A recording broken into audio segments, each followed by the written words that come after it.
Hi hello, তোমরা সবাই কেমন আছো? আমি আবারও চলে আসলাম নতুন আরেকটা ব্লগ নিয়ে।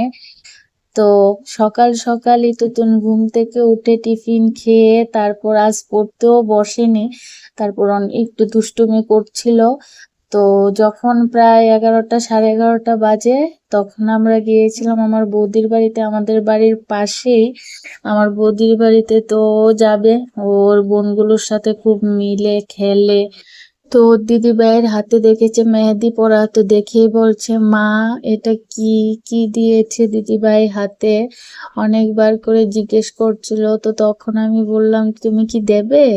তো মাথা নাড়িয়ে আমাকে বলল, হ্যাঁ দেবে। তো আমি বললাম, আচ্ছা ঠিক আছে তাহলে দাও।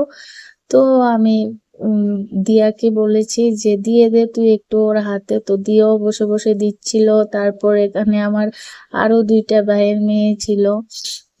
তো একটা বড় ছিল, একটা ছোট ছিল। তো ও আবার বলছিল, তুমি আমার ভিডিও কেন করছো? তো আমি বললাম, কি হলো? ক না, আমি ড্রেস তো ভালো করে বসিনি, তাই আমার ভিডিও করবে না। তা আমি বললাম, কিছু হয় না, ব্লগ ভিডিওতে নর্মাল ড্রেসই থাকে, এরকম কি সেজে গুজে কি কেউ বসে থাকে নাকি? যাই হোক, তারপর তো মন দিয়ে দেখছিল। তো দিয়া বলছিল ও লাড়াবে হাত, তো মেহেদিগুলো একদম নষ্ট হয়ে যাবে। তো আমি বললাম, না তুই দে, দেখবি ও একটুও লাড়াবে না। দেখো ও চুপ করে বসে আছে, আর ও একটু সাজগুজের প্রতি অনেকটাই নেশা ওর, যে ও সাজবে, লিপস্টিক দেবে, মেহেদি দেবে, নেল পলিশ দেবে, নতুন জামা পরবে।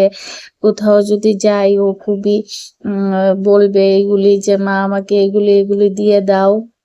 ভালোই আসলে ছোট লাগে, বাচ্চা আমিও তো আমার মেয়েকে তো সাজিয়ে যা গুজিয়ে দেখে রাখতে তাই করতে ভালোবাসি। চাই, সাজতে তো চাই। ও দিচ্ছিল। এখনই তো সাজবে, বড় হয়ে গেলে বলবে না আমি তো এগুলো দেব না, আমার এগুলো ভালো লাগে না। তো মেহেদি তো আবার ক্ষতি অনেক করে হাতের মধ্যে, তাই আমি বলছিলাম যে তাড়াতাড়ি দিয়ে, তাড়াতাড়ি দিলে আমি মুছে তো দেবো। আমাদের দিয়া তো খুব সুন্দর করে মেহেদি আর্ট করতে পারে। আজকের জন্য ব্লগটা এই পর্যন্ত, টাটা।